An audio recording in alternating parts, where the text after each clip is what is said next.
į privačią nuosavybę. Taip. Aš dar pridėsiu, kad suprastumėt.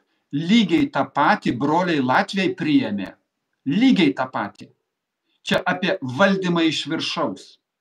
Čia kaip mes vykdom, mūsų ta išdavikų valdžia vykdo nurodymus. Tokius pačius.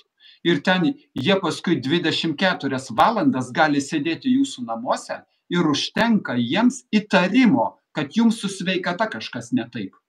Tai tokiu atveju pas visus iš mūsų gali ateiti. Nes gal jums su sveikata ne taip. Ir pranešti prokuratūrai ir kam jie tik tai po 24 valandų turi teisę. Tai tvarkingai sistemos pakalikai ruošia mums. Bet mes galime apsiginti, jeigu turėsime prolietuvišką valdžią. Pasakiau prolietuvišką ir atsiminiau, kaip profesorius Ignas Vėgėlė pasiskelbė, kad jis yra prolietuviškas politikas, nes tik tai toks ir buvo. Tas, kuris pritarė, kad Lietuva išprievartauta ir nekreipkime į tai dėmesio. Tas, kuris pritarė, kad Lietuvos žmonės iš žmonių atimta teisė būti savo šalies šeimininkai, bet sako, nekreipkime dabar dėmesio, nes jūsgi gerai gyvenate.